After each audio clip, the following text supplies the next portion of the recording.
a lot of meat, and it's not even meat, you know?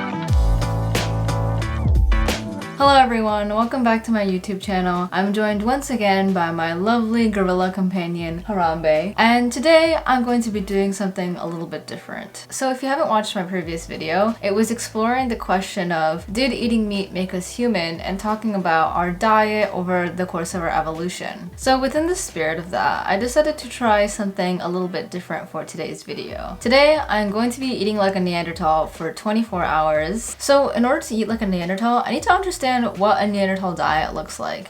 And so for that, I did a little bit of research. So most of the research is pretty much in consensus that most Neanderthals ate a lot of meat, particularly lean meats, and particularly large mammals like bison, woolly mammoths, but also some small mammals like rabbits and foxes. Neanderthals were pretty big hunters and hunted in groups to basically capture pretty big prey. Most of their protein came from animal sources, but there's also some evidence that they actually ate vegetables and plants as well. Despite the fact that they ate a lot of meat, their diet was still lacking in a lot of key nutrients that they would have needed to substitute with by eating plants, roots, tubers, and other vegetables. In fact, there's a considerable amount of evidence that Neanderthals would have actually eaten roots, starches, and tubers like potatoes and carrots, because these vegetables were likely to survive into harsh winters and could be dug up by Neanderthals and basically eaten raw. A lot of these starchy tuberous vegetables are actually cyanogenic, which means that in high doses they can actually be toxic to humans. But some of the nutrients in meat actually combat the cyanogenic properties of these starchy tuberous vegetables. So a diet combining meat and these vegetables could have been really great, because consuming meat would have allowed for the detoxification of a lot of these vegetables that also offer vitamins and heaps of nutritious benefits. So yes, they mainly did eat a lot of meat, but there's also evidence to suggest that they ate tuberous vegetables too. These starchy vegetables were usually dug up by Neanderthals using something called a digging stick. Research done from a cave in Spain where Neanderthals inhabited found that they were dining on mushrooms, moss, and pine nuts. There's also evidence that Neanderthals were fishers too. In Spain, there's actually evidence that Neanderthals could have fished for shellfish and tortoises. We've also seen evidence of cooking in the Neanderthal fossil record, where we've seen instances of fire use and boiling water. Now, you may be asking, how do we know this? Most of our evidence actually comes from the way that the teeth of our Neanderthal ancestors looked like. Different types of teeth can inform us about what an animal was eating. For example, the teeth of a carnivore with its sharp canines looks a lot different than the teeth of, say, a horse or an elephant or an animal that mostly eats grass and leaves. The second way we know what our Neanderthal ancestors ate is by looking at food remains that have fossilized over time. You know, animal bones that have been scratched at by stone tools, where Neanderthals were trying to pull the meat away from the bone, leaving cut marks on bone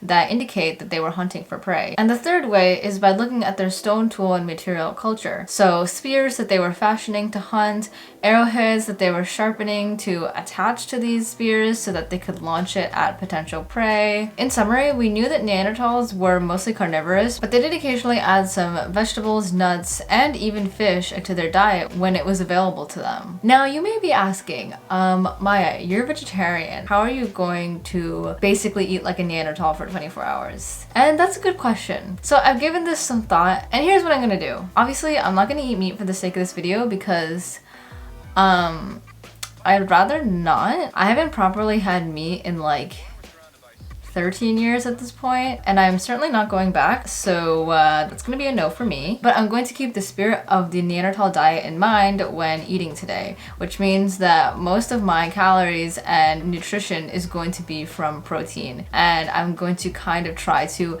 mimic the Neanderthal diet as close as I can while still keeping to my vegetarian principles of life. This means getting a little bit creative. I also will be using a lot of fake meats in this video just because I'm trying to emulate the kinds of meat that Neanderthals consumed, and so the only way to do that is to kind of eat fake meats. Otherwise, I would literally just have to eat like tofu for breakfast, lunch, and dinner, and I don't really want to do that. I'm going to allow myself to cook food because, like I said, there is some evidence that Neanderthals were doing some cooking, and frankly, I really don't want to have raw tofu or raw fake meat because that sounds disgusting and not really appetizing. Obviously, Neanderthals didn't have access to a full kitchen with spices and worldwide ingredients, but the point of this is that I'm trying to get into the spirit of a Neanderthal diet just to see what it was like. I'm also going to be tracking my protein for you guys because 80 to 90% of a Neanderthal diet was protein, and vegetarians and vegans actually struggle to get enough protein in their diet, so I'm curious to see how many grams of protein I can get into my diet eating mostly protein-rich foods supplemented with some vegetables. And finally, notice how I didn't mention carbs or dairy at all. This is something I am very sad about. Obviously, Neanderthals lived before the advent of agriculture when humans had started farming and growing crops and having plantations. So yeah, no bread for me, no pasta, no rice, any of the lovely carbs that I enjoy so much I will probably not be allowed to consume today, which makes me really sad because I love carbs. But I guess this is just kind of like a keto, carnivore, paleo diet at this point. And also, once again, Neanderthals lived before the domestication of cows, so I am not going to be drinking milk or having cheese or any dairy products like yogurt and such because that wasn't available to them. I'm sure the Andrew Tates and the Liver Kings of this world would really enjoy this diet, and I know for a fact they do because it seems like this is the majority of what they eat. I personally could probably never do this for an extended period of time because, like I said, I like carbs and dairy far too much to give it up forever. But I'm curious to see how sustainable this is after just a day of trying it and how many grams of protein I can pack in for all those dude bros out there that say that you can't get enough protein in a vegetarian or vegan diet. So without further ado, let's get on with the video. For breakfast, I decided to have some plant-based beef sausages with mushrooms and pesto. I decided to go with pesto because there's evidence that Neanderthals ate pine nuts, and while pine nuts are really expensive at the grocery store, pesto isn't nearly as expensive, so I decided to go with that. And I've never tried these beefy sausages before, so I'm curious to see how these vegan sausages taste. I haven't tried beef in like years, so yeah, I just fried them up and then topped it with some seasoning and it was ready to go. So let's see how it is.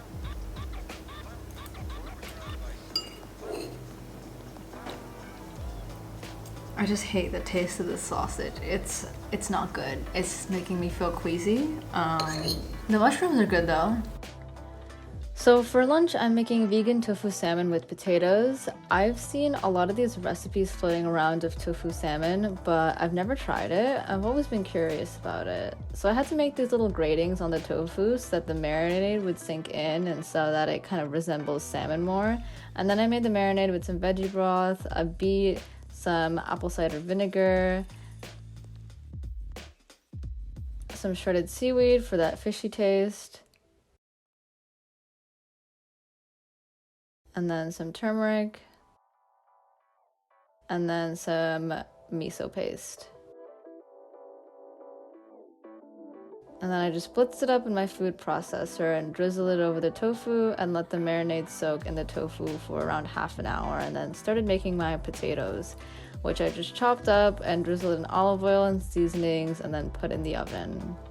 Like I said, there's some evidence that Neanderthals fished and ate shellfish and tortoises, so I wanted to channel that for lunch and kind of diversify things instead of just having meat, so I wanted to add some seafood as well. I'm just tossing those potatoes, popped it on my tray, added some lemon slices for some more flavor, and then I breaded the tofu in cornstarch for some crispiness.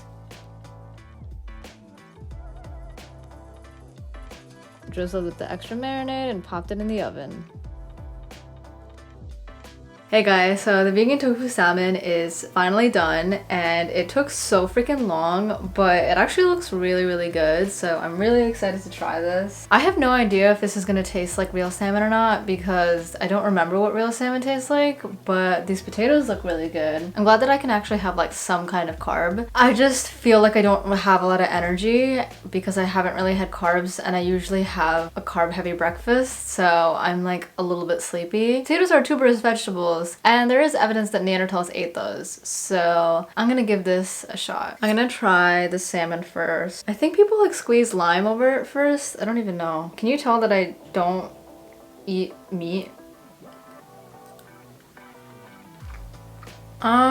It doesn't really taste like salmon at all. It just tastes like powdery tofu. I think the cornstarch is still like, it's kind of gummy, which makes this kind of gummy tasting. It's not like terrible, but it's not good. I'm actually really sad. I thought this would taste a lot better. Let me try these potatoes. These potatoes are delicious. They're so good. I guess it's kind of hard to like mimic the texture of salmon, but this tofu is not it, so. There is some evidence that Neanderthals ate dates, so for a snack I decided to give some medjool dates a try, and I had no idea that these had that many carbs, but they were delicious, so I don't mind. So for dinner, I decided to have some plant-based duck with balsamic soy glazed carrots. I found this weird plant-based duck at the grocery store, and I don't even remember the last time that I had duck, so I wanted to give it a shot. Made a balsamic glaze with some garlic and ginger, and then I added some balsamic vinegar, some soy sauce, coconut sugar, and rosemary, and then I just shook it up. And then all I had to do was fry the duck with the carrots. And carrots are root vegetables, so there is good evidence that Neanderthals consumed some raw carrots as well. And then I just added the glaze and cooked it.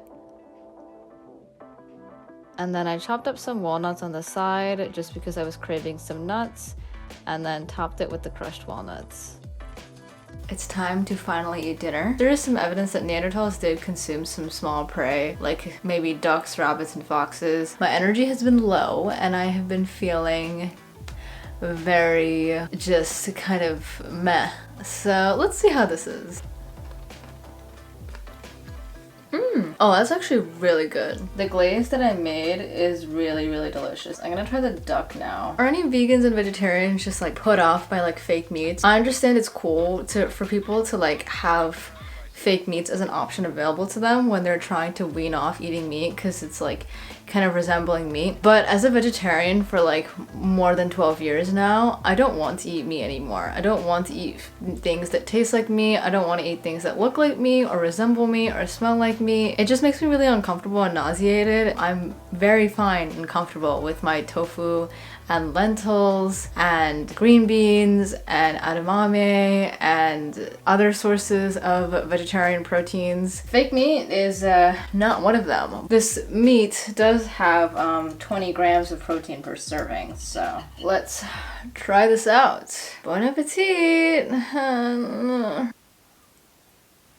Okay, I mean, it's good. I feel like now trying this, I feel like I have had duck before in the past and I just like don't remember it. It's good, but yeah, it kind of tastes like duck and it's creeping me out because I don't eat duck. It just feels very meat-like and it's kind of scaring me and I don't like it. So yeah, this is a lot of meat and it's not even meat, you know? I'm gonna eat this and then we're going to do a little recap. So that basically wraps up everything that I ate today, trying to eat like a Neanderthal for basically a day. Let's look at the nutrition breakdown. So according to my calculations, I got in 67 grams of protein today, 246 grams of carbohydrates, and 55 grams of fat. So 67 grams of protein is pretty good. It's above the average of 40 grams. I know that dude bros say that you have to get in 1 gram per pound of body weight or whatever, but listen, I'm not trying to become brolic and get gains. If I can have a good amount of protein in every meal that I eat a day, then that's good enough for me. I would say this is like a good amount of protein. I've had days where I've been able to get like probably 80, 90 to 100 grams of protein, not even relying on any fake meats, just eating my normal day-to-day food. So yes, this is a high protein diet, but I think there's room for more protein if you wanted to eat even more protein, if that's something that you're interested in. Would I recommend the Neanderthal / paleo / carnivore diet for our people? Personally, no. I don't understand the obsession with people who want to eat like our ancestors did, whether it's for weight loss or muscle gains or whatever. We are fully adapted to eating grains. We've also adapted to living with domesticated animals for thousands of years now. If you have specific goals in mind, then maybe a high protein, low carb diet may be good for you. But if you're someone like me and just wants to get all your nutrients in and wants to have a good amount of every group being representative, that is proteins, fats, and carbs, then just eat whatever you want. It really doesn't matter. You don't need to eat like this. To actually see the effect of what this would have on my body long term, I'd need to do it for a lot longer. But just off of my experience for a day, I just felt like my energy was down. I felt gross and nauseated, mostly because I was eating fake meats. But I'm sure there's a better way to do this. Maybe if you like fake meats, it'll be easier. I mean, I don't know why anyone would want to try like a true Neanderthal diet, but like, you know what I mean. Now, I know the keto community is gonna try to like come for me. I'm not saying that you need to eat carbs or you need to incorporate dairy or fat. I'm just saying to people who are interested in trying to eat like our ancestors, if you truly wanted to eat like our ancestors, you would be basically hardly doing any cooking or preparation to our food, because let's face it, the only real things that we could like cook as Neanderthals or as early humans was just basically putting something under a fire and roasting it. You'd have to eat a lot of foods raw. You'd barely have access to any spices. Take out anything that we've domesticated or any crops that we eat today, like corn, maize, wheat, any dairy products. Your carbs and most of your fats are gone. You're basically just left with protein, some carbs and fats that you can get from like vegetables and like berries and nuts. And it's just not sustainable. Why would you try to eat like our ancestors when most people have a fully functioning kitchen in their house? You don't need to consume raw liver or beef and raw vegetables dug up from the ground.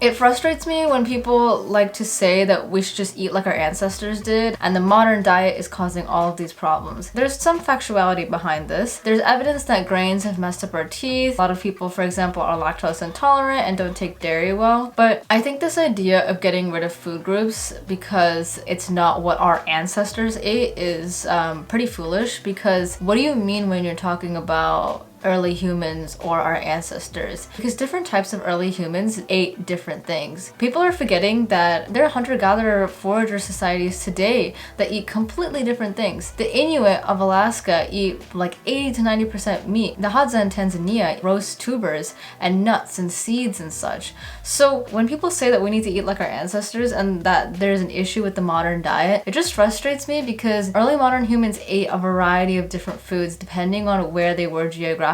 Even Neanderthals ate a variety of different foods depending on where they lived. Neanderthals in Spain were known to fish for shellfish and tortoises, whereas Neanderthals in other parts of the Middle East and Europe ate dates and nuts. I want to emulate and show people what a Neanderthal diet looked like and how it could have been a variety of foods, and how not all of it was necessarily meat, and how a lot of Neanderthals actually supplemented a lot of their diet with different types of vegetables with a creative spin, knowing that I couldn't eat meat. This is a type of eating that I personally wouldn't like and I wouldn't stick to, because it's just not my jam. But everyone's diet is different and different foods work for everybody, so it's important to experiment with reason with all types of food and find out what works well with your body. With that being said, I hope you guys enjoyed this video, and I hope me forcing myself to eat these interesting foods was somewhat entertaining to you, and you know, kind of a fun way of explaining what a Neanderthal could have eaten. So I want to know, would you guys ever eat a diet like this? Let me know in the comments down below. If you like this video, make sure to give it a like. If you're interested in more of my content and anything human related, please subscribe to this channel. It would mean a lot to me. And make sure to follow my Instagram to see what videos I plan on making next. Now, Harambe and I are going to go off and forage for some nuts in the wilderness, but I will catch you guys soon in my next video. Bye!